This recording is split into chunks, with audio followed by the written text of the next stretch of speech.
মঙ্গলবার দিনকা আমি হলাম কষাই কাজ করি, দ্বিতীয়ত যদি কাজ না থাকে আমি এখান থেকে অটো নিয়ে চালাই। তো যে আসামিটা ছিল, আসামিটা আনছে মনির মিয়া, আর এখানে জায়গাও দিছে মনির মিয়া, আর এই বাসার কেয়ারটেকারও মনির মিয়া। তো ওই মঙ্গলবার দিন আমি সকালে 8:30 বাজে এখানে আসছি পরে আমাদের আরও 2-3টা ড্রাইভার আসছে, গ্যারেজ খুলে নেয় আমরা কীভাবে গাড়ি বের করবো তার জন্য আমরা গল্প করতেছি।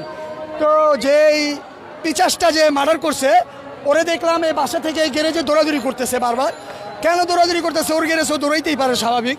তারপর আমরা আসলাম, যেহেতু ওর সাথে কথাবার্তা বলি আমরা। আয়সা বললাম কী হিসে ভাই দৌড়াদৌড়ি? তো আয়সা দেখলাম সে এতটুকু একটা ছুরি গ্যান্ডিং মেশিন দিয়ে গ্যারেজের ভিতরে ঘষতেছে, মানে একদম চকচকে সাদা করে ফেলছে ছুরিটাকে, মানে এরকম পরিমাণে ধার দিছে মানে ওটা কার আঙ্গুলে লাগলেও পড়ে যাবে। তো যাই হয়েছে 9টা 7 মিনিটের ভিতরে সে কি করলো, গ্যারেজ থেকে এইভাবে লুকায় কি জানি বাড়ির উপরে চলে গেল। তো চলে গেল, 9টা 10 বেজে গেল। 2-3 মিনিটের ভিতরে এই কাহিনীটা। 9টা 10 আমরা এখানে বসে রয়েছি, আমাদের মহাজন আসে না, গাড়ি কীভাবে নিব। তো আমরা বসে থাকতে থাকতে 9:45 বাজে তখন যেই বাচ্চার মা খোঁজাখুঁজি করতেছে, আমাদের নিচে এসে জিজ্ঞেস করছে আপনার ভাস্তি কি এখানে গেছে? বললাম না আপা, ও তো নিচে নামে না, ও তো উপরেই থাকে।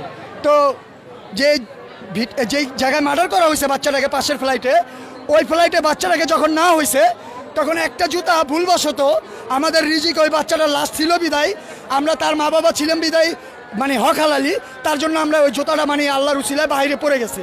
তো বাচ্চার মা খুঁজতে খুঁজতে দেখলো কি একটা জুতা ওই দুয়ারের বাইরে পড়ে রয়েছে। বাচ্চার মা ভাবলো পাশের ফ্লাইটে যেতেই পারে, স্কুলে যাবে না, তার জন্য বাহানা দিয়ে। তো ভাইয়া ও ফ্লাইটটার ভিতরে টোকাটুকি করছে বাচ্চার মা প্রায় 20 মিনিট টোকাটুকি করার পরে কোনো সারা নাই, শব্দ নাই, ভিতর থেকে লাগানো। তো বাচ্চার মা আমাদের নিচে এসে 3-4 জনকে ডাক দিল পরে আমরা সাপাল নিয়ে মনির মিয়ার আরেকটা এই যে ম্যানেজার রাখছে ওইটাকে নিয়ে আমরা সাপাল নিয়ে উপরে গেলাম। উপরে গিয়ে আমরা দরজাটা ভাঙার চেষ্টা করলাম, আমরা দরজাটা এক পর্যায়ে ভাঙতে পারলাম না, 2-3টা সিটকারি লাগানো ছিল।